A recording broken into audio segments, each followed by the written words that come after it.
and closer to the eraser. And you're like, I think, on the eraser side. Yes? Would that be true? Should I go and get a couple of extra mics, or help you out running to getting questions? Say it again. Do you need help at the beginning with questions already from the start, or just at the end?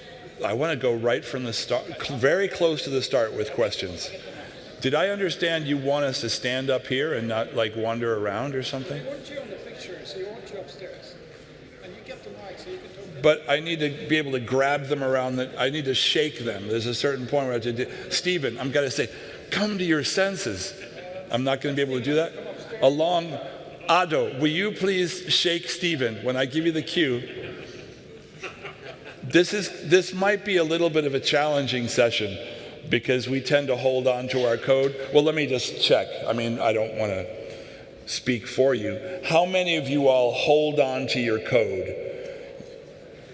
How many of you love your code too much? And who told you, how do you know that you loved it too much? Who told you, Russell? I love my code. Yeah. I feel it inside. No, who told you that it's too much?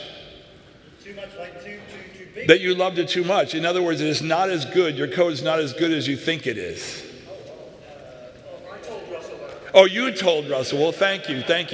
At the point where I need to shake Russell, they're saying I need to stay on stage. So at that moment, could you go over to Russell and just grab him by the shoulders and...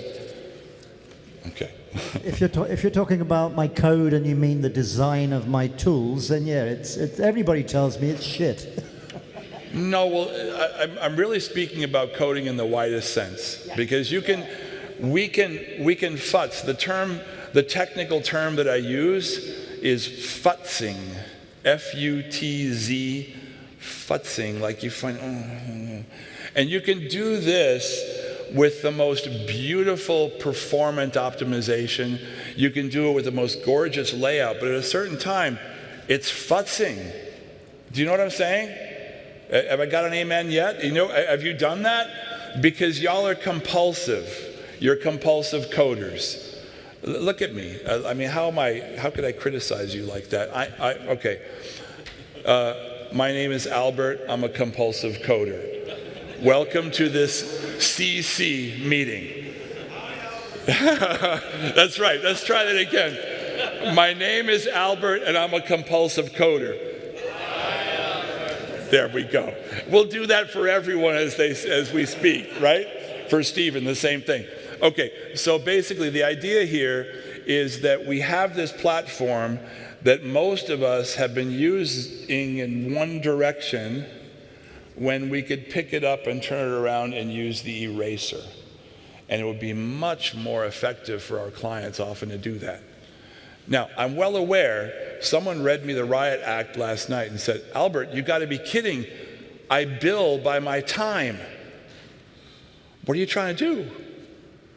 It's true that this is a very different point of view, but realize that when you, what's the wonderful term for it? When you are resolving technical debt, isn't that such a highfalutin way to talk about pulling out the shit that doesn't work? I'm actually simply resolving technical debt is what I'm doing at this moment. By the way, I've decided that with the example of AI, I'm no longer going to lie. If I say something during this session that is not true, it's because I'm hallucinating. I think I need to plug in. Can someone help me with I know, but it keeps going to sleep. I'm not sleeping. Okay, so let me go ahead and tell you that all the slides are going to be available to you. I'm going to update them, but I'm not going to show them to you today because we don't have enough time. And I already have some victims, some CC members who are here who will be speaking to us about their own code. And I want to get to that as quickly as possible. So I'm going to show you enough of these slides to frame what we're talking about and then move on.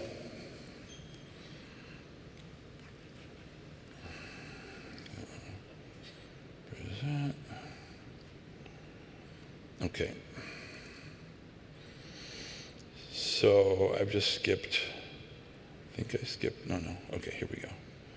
Okay, so thanks to my team who helped make this happen. Thanks to Ado, who is once again playing the role of getting these things going for me. Ado Erkocevic in the front row. And thanks also to my team who are not here, who've helped me develop these rules that I teach by, and who are just wonderful people. I couldn't do without them. Rosaling Martir, my sister from another mister. Tomas Martinez, Anya Stojanovic, and the master of the small cloud apps, Yakov Milovanovic. So this is me, Albert. And so why should you listen to me? What do I know? Well, I've got some experience. Do I look young and spry? I'm old and scarred, but I've been doing this stuff for a long time.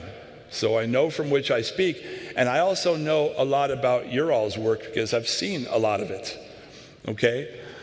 You may have come to my master class, and we've looked at your apps, and we've seen them grow over time. So I myself have seen an awful lot. We've built 4 vertical market apps, and I'm proud to say that the oldest one, I just sold my share in it to a German business partner. It's been selling for 35 years, which is pretty cool to have an app that lasts that long. And they're all still profitable, right? So I have steered strategic change, and I've stayed in the saddle, still running the thing. I have world-class clients around the world, and I know you guys from the class. So what I'm focusing on today is a couple lessons that are kind of hard. You all are brilliant, right? I mean, here you may have just been in here with Todd Geis, and you want to like code like Todd. You're good. You even understand what he's talking about. I mean, he's amazing. So you're very good at what you do. So what happens? When you're really good at something, you like to do more of it. And to every man with a hammer, every problem is a nail. And the fact is, that is more true of tech than it is of nails and hammers. And so we overcode. So I want you to today be able to take a chance with me on being wrong in what you say in this short session. Feel free to make a wild-ass guess, because I'll be doing it up here. I'm going to be telling you how I think you should run your apps. And sometimes I'm wrong, but I always think that I'm right because, my advice is as good as my code, which is like really, really good. So I'm not going to have as many of these examples of Claris Platform apps today, but they'll be in the slides that you can reference, apps that we've developed and what we did with them. And the strange thing is that we have found that by narrowing an app, by narrowing its scope, we can make it stronger. And I want to give you kind of the reductive case of this. A friend of mine, he has a FileMaker mega app that has been losing ground to Oracle for many years. And when it first began, he was quite worried about it. What happened is Oracle was doing more and more, and the FileMaker app was doing less and less and less and less until it became nothing but I think I still need a way to plug in here. Could you help me with that? I think I have my power cable in there. Yeah, but US adapter. No, at the end, is there? They're not. You have I think I have the adapter in there too, right? Thank you for any help you can have. So what happened is the FileMaker app itself became nothing but this little vestige, this tiny little thing. But what it was an ETL process. Do you all know this acronym, ETL? Extract, transform, and load. So if I had the slide here, there'd be like the big old Oracle thing, right? And then you're extracting into FileMaker, you're transforming and loading back. Now, I ask you, what do you think stayed in FileMaker when everything else had gone to Oracle? It was the most precious, most special, most unique, most secret sauce elements that stayed in FileMaker. So at that point, never was the FileMaker part of this constellation smaller, and never was the FileMaker part more critical. It was the sauce reduction, right? Boiling away all the water, and you had something very concentrated and very special. And that happens often without even planning in our world of FileMaker retreats, which means that retreats aren't necessarily a bad thing. So here my point is that often your app is strengthened at that moment that you think it's going to be weakened.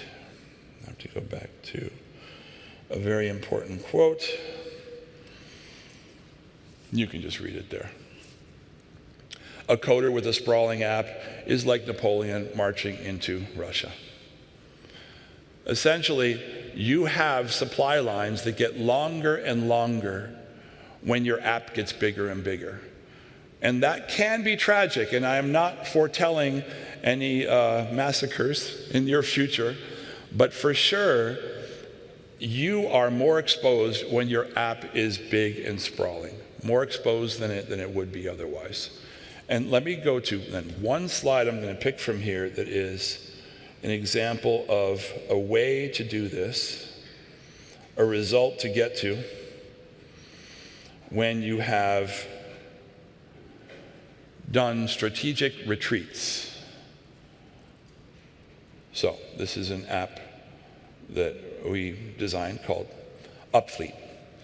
And for us, it's a really good example. The one example I'll show for you of how you can view your job as not to always extend your territory, but to be strategic, profit from your position, exploit your position in the center. Now, what that often means is that you're using other resources as part of your app. So if you look here, site weather is now Yahoo. It was something else at the start. I don't remember what it was actually. The ERP over time has been a number of different tools. Acumatica is the leading ERP for construction world, and this app manages heavy equipment. Spanglish to English translation, not Spanish to English, but Spanglish to English translation is happening with ChatGPT and FileMaker. Some of these items are in FileMaker still. They're the green ones here. And then the fuel tank vendor, the one who sends telematics with the current state of the fuel tanks on site, that has been 2 or 3 different vendors so far. And I want to make a particular point about this, that when you build something and you get it right, your client gives you credit. When you build a good API and you quickly swap in another tool, your client gives you credit. And you didn't build it. At the same time, up here, this expensing, first thing we did is we built something in FileMaker. We said, okay, this is pretty good for tracking expenses, taking photos of receipts and stuff like that, and we can put them against the jobs, and that was great. And then we said, you know what? We might want to move to push this to an outside tool and integrate a tool called Expensify to do that, right? And it was great, and the client was happy. And then they said, well, we've outgrown this. We need something more. We took it back in, and we built it in FileMaker, and the client was happy. You remember this crazy advertisement for a Volkswagen car, and these guys, they're driving down the street, and they're like, oh look, there's an old chair someone put out in the trash. And they're like, score, I got me a free chair. And they stick it in the back of their VW, and they're driving down the street, and they go, it smells a little bit bad. And they pull over, they put it back in the trash, and they go, score, we got rid of that chair. Happy both ways, do you understand? That's what can happen with a system like this. You can end up being happy when they're leaving, happy when they're going. Was every house guest brings joy. some when they arrive, some when they leave, right? So what we've done here is made this center have a lot of satellites, including some pretty complex things. This telematics out here is data that comes from the CAT machine, the excavator, or from the Komatsu machine to the cloud and then back down. Volvo sends their stuff through FileMaker and back down to their FileMaker hosting and then back down to us, right? So what we keep then is the stuff that is most special. So it's kind of like this. If you were going to outfit someone for his special event and you had him dressed formally, you know, you don't have to make the socks or the underpants or even the dress shirt, but you want to tailor the tux, right? And so you end up taking care of the part that is most core. If your company is an accounting firm, you might build the accounting. But if they're not an accounting firm, probably there's some tool you can find that treats that as a commodity, and you plug it in. Okay, so I think I've explained the basic idea. What I want to do now is ask, in your case, what challenges do you find to adopt this kind of thinking? And whenever possible, please be specific about how you would be doing it yourself in your solution. And I realize there are many pitfalls that can come from this, right? You might be worried about, I'll put one out there. You say, well, you know, I don't want to go and bring in all these other tools that could be my competitors, right? That might replace me. Albert told me this nice story about Oracle and FileMaker, but come on, you know, they might actually eat my lunch. The answer to that is headless services. Have any of you used a headless service?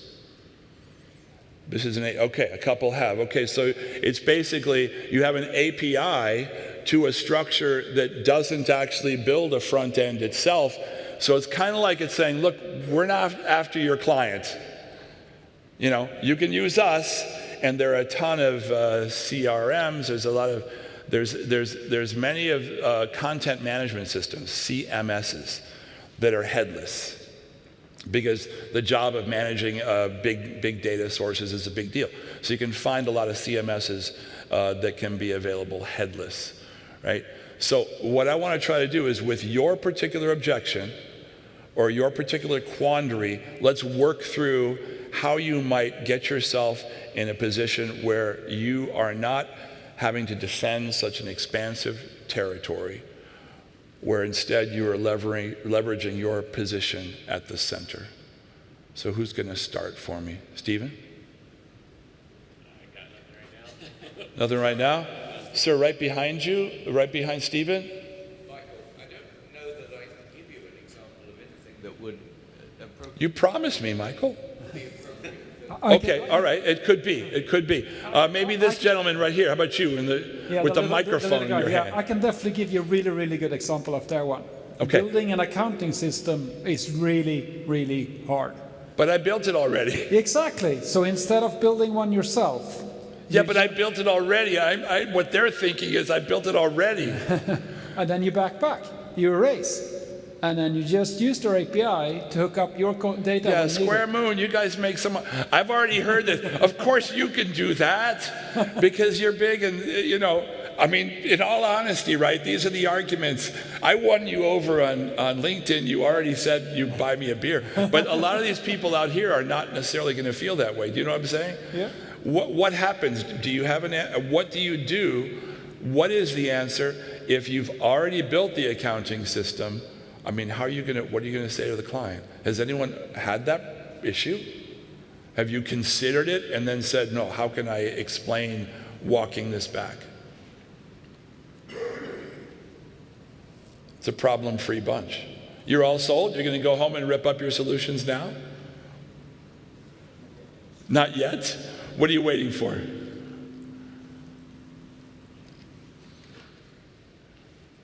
Give me a context. Give me an app. There's someone over here.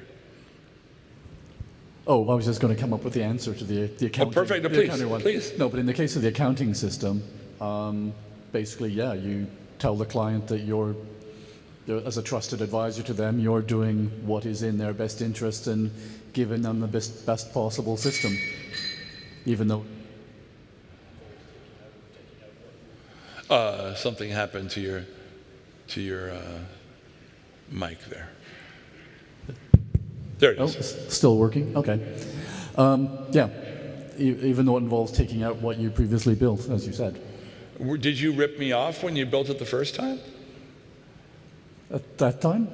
Did it deliver value to you? Have been using it for 10 years? Well, I guess running so. your business? I guess so. Yeah, so... But times have changed. I mean, the answer, of course, we were able to do this. Times have changed, and there is now a better solution. Had this better solution existed at the time, we would have implemented it. Wim de Court this morning gave me an answer very similar to that, right? So he said, man, this is a different time. There are so many tools out there available for you just to slot in and depend upon, right? And what it does do is it allows you to take care of that. Okay, that's covered. Now let's get to the really special part of your business.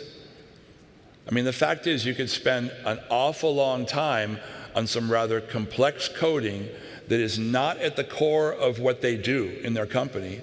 It's not truly at the heart of their business, and you're not making that much of a difference for them. Does that make sense? Anybody else? Let's get some real cases, if we can, of struggles you may be looking at now, challenges you have now or in the future.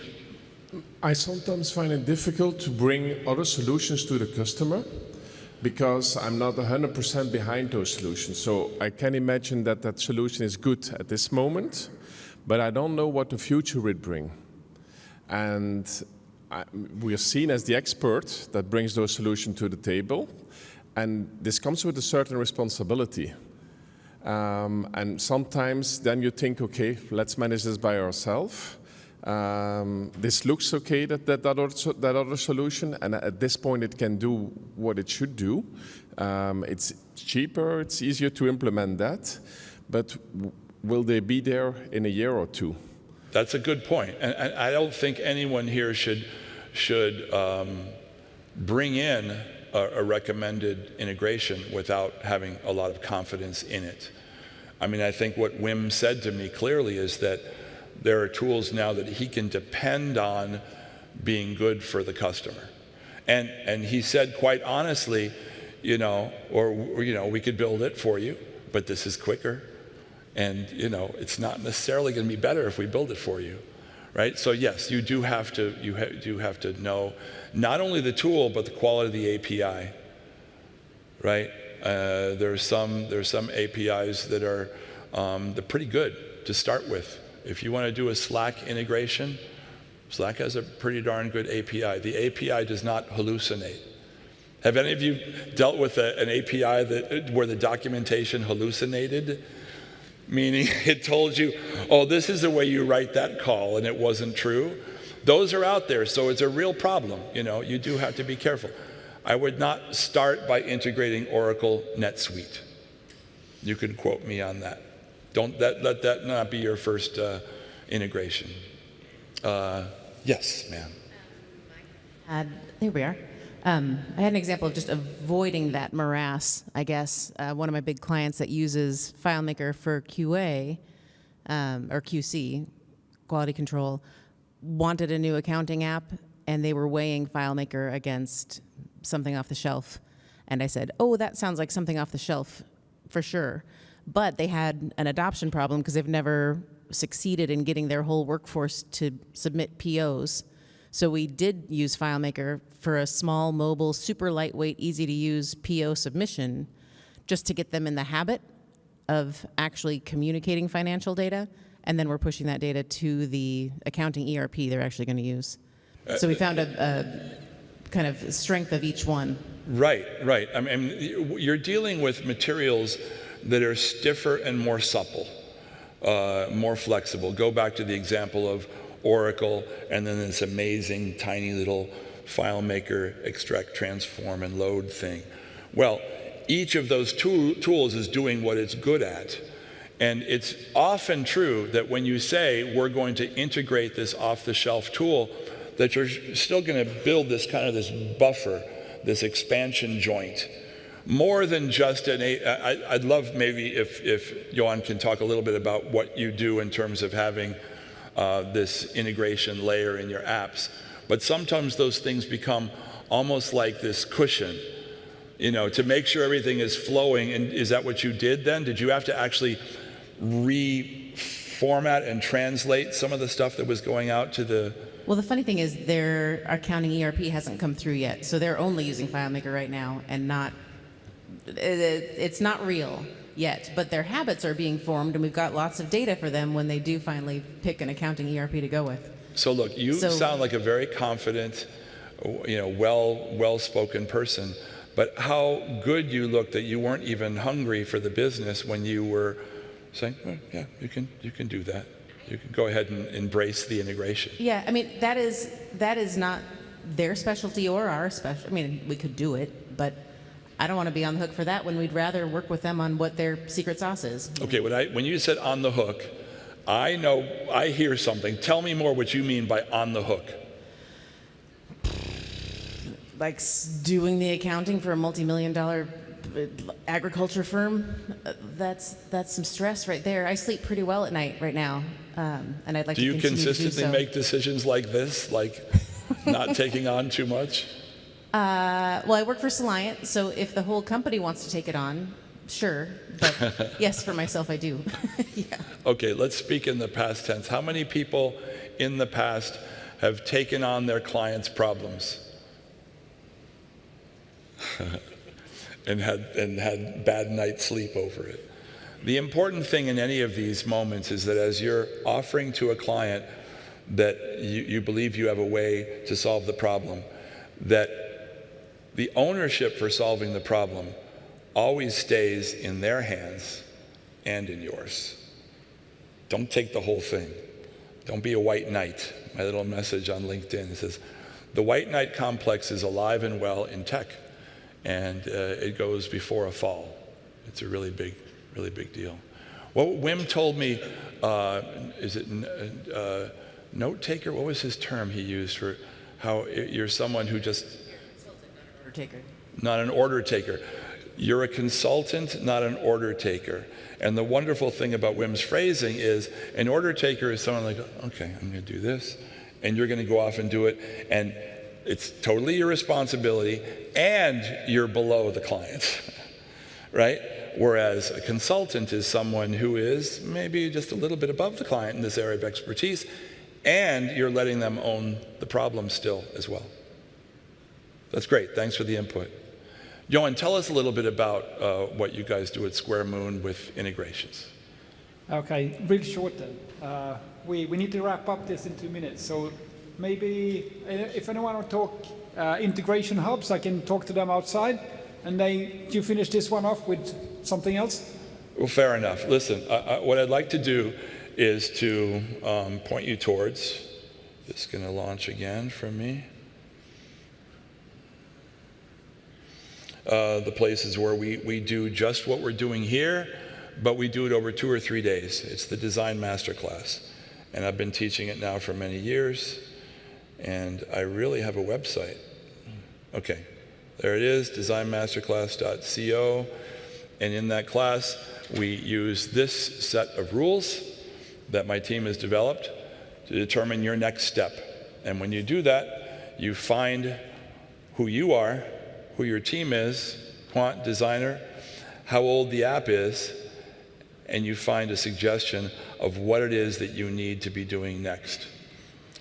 It's a great system. It's worked very well, and if you do participate in a Design Masterclass, you'll be one of 4 to 8 teams that are in the class working through your designs together, wrestling with decisions like how do you integrate next? What is your next best step as you work with the app? That's what we do. Super short, but fun. Thank you for participating. Thank you for taking the chance and giving us a peek into your challenges. I appreciate being here, and I also very much appreciate the chance to speak to this group. What a great conference, huh? Really nice turnout. Thanks, guys.